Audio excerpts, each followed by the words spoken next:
नमस्कार मित्रांनो. मीन राशीच्या 7व्या स्थानात, की ज्याला वैवाहिक जीवनाचं स्थान म्हणतात, त्या ठिकाणी रवी, बुध आणि शुक्र हे जे तिन्ही ग्रह आहेत, ते केतूच्या युतीमध्ये जाणार आहेत सप्टेंबर महिन्यामध्ये.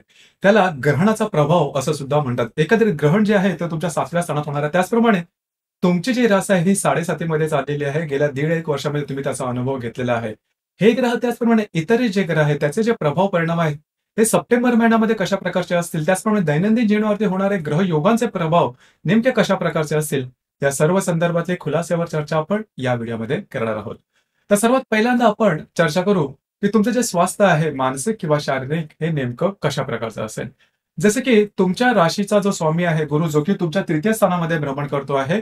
याचप्रमाणे तुमच्या राशीमध्ये राहू आणि नेपच्यून आहे. याचप्रमाणे तुमच्या राशीचा जो षष्टेश आहे रवी, जो की षष्ठ स्थानामध्येच भ्रमण करतोय. 17 तारखेनंतर सप्तमात येईल. आणि राशीचा जो अष्टमेश आहे शुक्र, जो की 7व्या स्थानामध्ये भ्रमण करतो 19 तारखेनंतर, हा तुमच्या 8व्या स्थानामध्ये भ्रमण करणार आहे. तर एकंदरीतच सांगायचं झालं तर या महिन्यामध्ये तुम्ही बऱ्याच प्रमाणात ऍक्टिव्ह असणार आहात. बऱ्याच प्रमाणात फिरणं वगैरे, महत्त्वपूर्ण कामं करण्याकडे तुमचा कल राहील. थोडंसं आरोग्याकडे लक्ष द्या. खास करून तुमची जी रास आहे ती थोडी 7.5 चाललेली आहे. त्यामुळे जर का तुम्हाला शारीरिक आरोग्याच्या संदर्भातले काही व्याधी असतील, त्याची छोटी-मोठी लक्षणं डोक्यावर काढू शकतात. तर या महिन्यामध्ये फार काही मोठे शारीरिक त्याच्या संदर्भातले त्रास होणार नाहीत. मात्र 7.5 असल्यामुळे मानसिक त्रास हे असणारच. तर त्या संदर्भात थोडीशी काळजी घेणं गरजेचं आहे. तुमची जी रास आहे ही इमोशनल आहे, म्हणजे भावनाशील आहे. छोट्या-मोठ्या गोष्टींचा जास्त प्रमाणात विचार करणारी आहे. या संदर्भात थोडंसं स्थिर पद्धतीने जरा विचार केला तर गोष्टी होतील. थोडंसं डिसिप्लिन राहा, ही गोष्ट थोडी महत्त्वपूर्ण राहते. यानंतर आपण चर्चा करणार आहोत आर्थिक स्थैर्य नेमकं कशा प्रकारचं असेल. जसं की तुमच्या राशीचा सर्वात महत्त्वपूर्ण ग्रह आहे तो म्हणजे मंगळ, जो की तुमचा धनेश आहे, भाग्येश आहे. तुमच्या चतुर्थ स्थानामध्ये भ्रमण करतो आहे. याचप्रमाणे तुमच्या पंचमामध्ये बुधाचा सुद्धा भ्रमण आहे. तुमचा जो अष्टमेश आहे शुक्र, जो की सप्तमात भ्रमण करतोय 19 तारखेनंतर, हा तुमच्या अष्टमात भ्रमण करणार आहे. याचप्रमाणे तुमच्या राशीचा जो लाभेश आहे रवी, लाभेश जो आहे शनी, जो की तुमच्या व्यय स्थानामध्ये भ्रमण करतो, तो मात्र वक्री आहे. इथे आर्थिक संदर्भात सांगायचं झालं तर ह्या महिन्यामध्ये थोडेसे फायनान्शियल क्रंचेस वगैरे जाणू शकतील, थोडेसे आर्थिक चणचण वगैरे जाणू शकेल. खर्चावर नियंत्रण ठेवणं गरजेचं राहील. मुख्यत्वे करून या महिन्यामध्ये घरातल्या ज्या व्यक्ती असतील त्यांच्यासाठी थोडे खर्च करावे लागतील. तर इथे थोडंसं लक्ष द्यावं लागेल. अर्थात हे खर्च तुम्हाला करावेच लागतील, परंतु खर्च किती, कुठे, कसे खर्च करायचे याच्याकडे थोडंसं लक्ष देणं गरजेचं राहील. कारण तुमची जी रास आहे ती थोडीशी लेट गो करणारी आहे. मात्र मगाशी सांगितल्याप्रमाणे या महिन्यामध्ये डिसिप्लिन राहणं गरजेचं राहील. याचप्रमाणे गृहसौख्याबद्दल जर का विचार करायचा झाला तर तुमच्या राशीचा जो चतुर्थेश आहे बुध, जो की तुमच्या पंचम, षष्ठ आणि सप्तम स्थानामध्ये भ्रमण करणार आहे. षष्ठ स्थान, की ज्याला आपण रोगशत्रूचं स्थान म्हणतो, त्या ठिकाणी हा जो बुध आहे, हा बराच कालावधीसाठी म्हणजे दिनांक 5 तारखेपर्यंत पासून ते जवळ-जवळ 24 तारखेपर्यंत तुमच्या षष्ठ स्थानात राहणार आहे. चतुर्थ स्थानामध्ये मंगळाचं सुद्धा भ्रमण आहे. तर एकंदरीत घरातल्या ज्या व्यक्ती, घरातलं जे वातावरण असणार ते थोडंसं गढूळ असणार आहे, थोडंसं तापलेलं असणार आहे. घरातल्या ज्या व्यक्ती असेल त्याच्यावर इंटरॅक्शनमध्ये थोडेसे डिफरन्स ऑफ ओपिनियन, मतभेद, मतवैचित्र्य अशा प्रकारचे काही अनुभव येणार आहेत. तर थोडंसं सतर्क राहणं गरजेचं राहील. याचप्रमाणे वास्तूच्या संदर्भात कुठलीही महत्त्वपूर्ण कामं, नवीन वास्तू घेणं, असलेले वास्तू विकणं, त्याचप्रमाणे वास्तूच्या संदर्भातले उपाय यापासून थोडंसं लांब राहणं गरजेचं राहील. ही गोष्ट महत्त्वपूर्ण राहील. यानंतर जर का तुम्ही शेअर मार्केटमध्ये ट्रेड करत असाल तर या महिन्यामध्ये थोडीशी काळजी घ्या. मोठी रिस्क वगैरे घेऊ नका. अर्थात छोट्या जे ट्रेड असतील त्याच्यात तुम्हाला फायदे वगैरे होऊ शकतील. त्याचप्रमाणे तुमचं जे प्रेम जीवन आहे किंवा रिलेशनशिपचं जीवन आहे या संदर्भात विचार करायचा झाला तर तुमच्या राशीचा जो तुमच्या राशीमध्ये बुधाचं भ्रमण आहे. अर्थात तुमचं जे जर का तुम्ही रिलेशनशिपमध्ये असाल, रिलेशनशिप अतिशय व्यवस्थित राहील. त्या संदर्भात काळजी करू नका. मात्र ज्या गर्भवती महिला आहेत त्यांनी थोडंसं लक्ष देणं गरजेचं राहील. तुमच्या आरोग्याच्या संदर्भातले कुठल्याही प्रकारचं जर का तुम्हाला लक्षण दिसायला लागली तर लगेचच्या लगेच काम करणं गरजेचं राहील. या महिन्यामध्ये थोडंसं या प्रकारचे अनुभव तुम्हाला जास्त येऊ शकतील. काळजी घ्या आणि अलर्ट राहा. जे विद्यार्थी वर्ग आहेत, अर्थात तुमची रास 7.5 चाललेली आहे. त्यामुळे नेहमीपेक्षा जास्त प्रयत्न करणं जास्त महत्त्वपूर्ण राहील. ही गोष्ट अतिशय आवश्यक आहे. आता वैवाहिक जीवनाबद्दल सांगायचं झालं तर हा प्रांत ह्या महिन्यामध्ये सर्वात जास्त महत्त्वाचा आहे.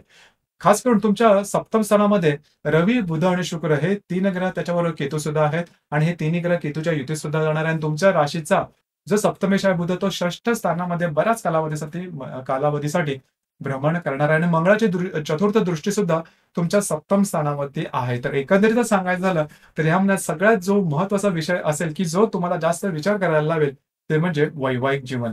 वैवाहिक जीवनाकडे लक्ष देणं गरजेचं राहील. वैवाहिक जीवनाच्या संदर्भातले त्रास, प्रॉब्लेम, कॉम्प्लिकेशन म्हणजे वैवाहिक जोडीदारावर न पटणं, न जमणं, संशयाचं काही वातावरण तयार होणं आणि काही तुमच्या विचारांमुळे गोष्टी थोड्याशा टोकाच्या वगैरे होणं, वैवाहिक जोडीदाराच्या आरोग्याच्या संदर्भात त्रास होणं, अशा प्रकारचे त्रास तुम्हाला या महिन्यात बऱ्याच प्रमाणात दिसून येतील. त्या संदर्भात काळजी घ्या.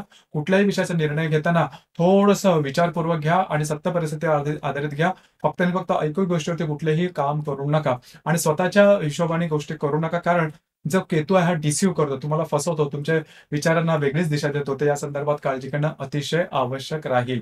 याचप्रमाणे जर का तुम्ही पार्टनरशिपच्या बिझनेसमध्ये असाल, तरी सुद्धा थोडीशी काळजी घेणं गरजेचं राहील. पार्टनरशिपच्या बिझनेसमध्ये सुद्धा गोष्टी थोड्याशा टोकाच्या वगैरे होण्याची शक्यता बऱ्याच प्रमाणात ही गोष्ट अतिशय आवश्यक राहील. याचबरोबर तुमचे जे कार्यक्षेत्र आहे त्या संदर्भात सुद्धा विचार करायचा झाला, तर तुमच्या राशीचा जो कर्मेश आहे, गुरु जो की तुमच्या तृतीय स्थानामध्ये भ्रमण करतो आहे.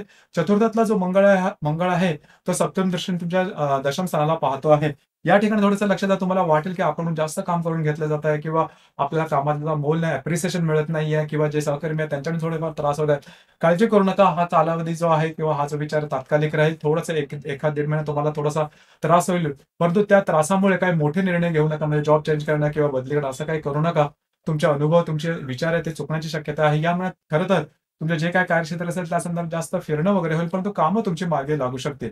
तर महत्त्वपूर्ण म्हणजे या संपूर्ण महिन्यामध्ये तुम्हाला वैवाहिक जीवन जे तुमचं कार्यक्षेत्र आहे, त्या संदर्भात काळजी घेणं अतिशय आवश्यक राहील. ज्यानंतर आपण चर्चा करणार आहोत, दैनंदिन जीवनावरती होणारे परिणाम नेमके ग्रहयोगांचे कसे असतील.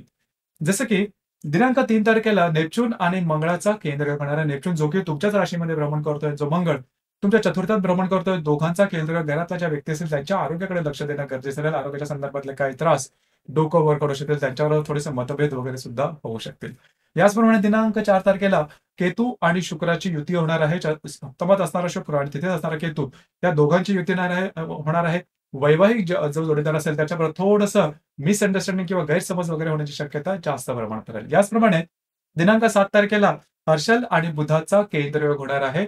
हर्षल जो की तुमच्या तृतीय स्थानामध्ये भ्रमण करतो, जो बुध तुमच्या षष्ठात भ्रमण करतो, त्याच्याशी केंद्रयोग होणार आहे. कागदोपत्री व्यवहार ज्या ठिकाणी तुम्ही काम करता त्या ठिकाणी कागदोपत्री व्यवहाराच्या संदर्भात अलर्ट राहणं गरजेचं राहील. ऑफिस पॉलिटिक्स लोकं वर करू शकते. याचप्रमाणे दिनांक 15 तारखेला गुरु आणि शुक्राचा त्रिकोण योग होणार आहे. शुक्र जो की तुमच्या सप्तमात भ्रमण करतोय, जो गुरु तुमच्या तृतीयात भ्रमण करतोय, दोघांचा त्रिकोण योग शुभफलदायी राहील. वैवाहिक जोडीदाराचे नातेसंबंध सुमधुर अशा प्रकारचे दिसून येतील. वैवाहिक जोडीदारावर कुठे बाहेर फिरायला जाण्याचा योग सुद्धा संभवतो. याचप्रमाणे दिनांक 18 तारखेला शनी आणि बुधाचा प्रतियोग होणार आहे. बुध जो की तुमच्या षष्ठात भ्रमण करतोय, जर शनी तुमच्या व्ययात वक्री आहे, दोघांचा प्रत्येक थोडंसं मानसिक तणाव या दरम्यान जास्त प्रमाणात जाणवू शकेल. तर त्या ठिकाणी लक्ष द्या. कुठल्याही प्रकारचे महत्त्वपूर्ण निर्णय या दरम्यान अजिबात घेऊ नका. याचप्रमाणे दिनांक 19 तारखेला हर्षल आणि रवीचा त्रिकोण योग होणार आहे.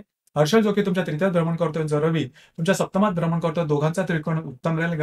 तुमचे जे वैवाहिक जोडीदार असतील त्यांच्यावर तुमचं जे इंटरॅक्शन असेल ते खूप चांगलं राहील. कामकाजाच्या संदर्भात तुम्हाला नवीन संधी या दरम्यान मिळू शकतील. याचप्रमाणे दिनांक 20 तारखेला नेपच्यून आणि रवीचा प्रतियोग होणार आहे. तुमचे जे वैवाहिक जोडीदार तुमच्यात आणि त्यांच्यामध्ये गैरसमजाचं वातावरण होऊन गोष्टी थोड्याशा टोकाच्या वगैरे होतील किंवा वादविवाद वगैरे थोडे होऊ शकतील. याचप्रमाणे दिनांक 24 तारखेला हर्षल आणि बुधाचा त्रिकोण योग होणार आहे. बुध जो काही सप्तमात भ्रमण करतो, जो हर्षल तुमच्या तृतीयात भ्रमण करतो, दोघांचा त्रिकोण तुमच्यासाठी शुभ फलदायी राहील. काही नवनवीन संकल्पना तुमच्या डोळ्यासमोर येऊ शकतील. याचप्रमाणे जर का तुम्ही पार्टनरशिपच्या बिझनेसमध्ये असाल तर दोघांमधलं गोष्टी ह्या इंटरॅक्शन ह्या व्यवस्थित होईल. काही गोष्टींबद्दल सहमती होईल आणि काही नवीन गोष्टी करण्याच्या संदर्भातल्या काही गोष्टी निश्चित होऊ शकतील. याचप्रमाणे दिनांक 25 तारखेला नेपच्यून आणि बुधाचा प्रतियोग होणार आहे. नेपच्यून जो की तुमच्याच राशीमध्ये भ्रमण करतोय, जो बुध तुमच्या सप्तमात भ्रमण करतोय, दोघांचा प्रतियोग तुमच्यामध्ये आणि तुमचे जे वैवाहिक जोडीदार आहे त्यांच्याबरोबर छोट्या मोठ्या गोष्टीवरून मिसअंडरस्टँडिंग वगैरे होऊ शकतील. वैवाहिक जोडीदाराच्या आरोग्याकडे सुद्धा थोडंसं लक्ष देणं आवश्यक राहील. याचप्रमाणे दिनांक 28 आणि 29 या 2 तारखा आहेत, या अतिशय महत्त्वपूर्ण राहील. कारण तुमच्या सप्तमात असणारे रवी बुध जे आहेत ते केतूच्या युतीत जाणार आहेत. जो मी ग्रहणाचा प्रभाव सांगत होता तो नेमका या दिवसांच्या आसपास जास्त प्रमाणात जाणवेल आणि याचे जे प्रभाव असतील हे वैवाहिक जोडीदारामध्ये इंटरॅक्शन मध्ये काही फरक पडेल, तुमच्या आणि त्यांच्या विचारामध्ये फरक पडेल किंवा गैरसमजाचं वातावरण तयार होईल. त्यांच्या आरोग्याकडे लक्ष देणं गरजेचं राहील. या गोष्टी सगळ्या तुम्हाला या दरम्यान अनुभवास येतील. तर यामध्ये सगळ्यात महत्त्वाचं म्हणजे ज्या गोष्टी तुम्ही प्रत्यक्ष पाहतायत, अनुभवतायत त्यावर विश्वास ठेवा. ऐकीव गोष्टीवरती विश्वास ठेवू नका. त्याचा परिणाम तुमच्या वैवाहिक जीवनावरती टोकाचा होऊ शकेल. या संदर्भात काळजी घेणं अत्यंत आवश्यक राहील. याचनंतर तुम्ही पार्टनरशिपच्या बिझनेसमध्ये असाल तिथे सुद्धा गोष्टी थोड्याशा वेगळ्या होत आहेत का, अशा प्रकारे होतील आणि या सगळ्याचा परिणाम पुढचे जवळजवळ कित्येक महिने तुमच्या आयुष्यावरती होऊ शकेल. या संदर्भात काळजी घेणं अतिशय आवश्यक राहील. याचप्रमाणे दिनांक 30 तारखेला शनी आणि मंगळाचा त्रिकोण योग होणार आहे. शनी वक्री जो की तुमच्या व्ययात भ्रमण करतोय, जो मंगळ चतुर्थात भ्रमण करतोय. दोघांचा जो त्रिकोण योग आहे, हे घरातल्या ज्या व्यक्ती असतील त्यांच्यावरचे नातेसंबंध सुधारतील, त्यांच्यावर कुठे बाहेर फिरायला जाण्याचा योग संभवतो. याचप्रमाणे या महिन्यातली जी अमावास्या आहे ती 2 तारखेला आहे. तुमच्या षष्ठ स्थानामध्ये काळजी घ्या. षष्ठ स्थानाला रोग किंवा शत्रूचं स्थान म्हटलं जातं. आणि जी पौर्णिमा आहे, ही पौर्णिमा 17 तारखेला आहे. तर लक्षात घ्या 2 तारीख आणि 17 तारखेला कुठल्याही प्रकारचे महत्त्वपूर्ण निर्णय, कमिटमेंट, प्रॉमिसेस किंवा वादविवादात अजिबात जाऊ नका. खास करून अमावास्येच्या दिवशी म्हणजे 2 तारखेला स्वतःच्या आरोग्याकडे लक्ष देणं अत्यंत आवश्यक राहील. तर मित्रांनो, हे होतं मीन राशीचं सप्टेंबर 2024 करताचं संपूर्ण राशीफळ. धन्यवाद.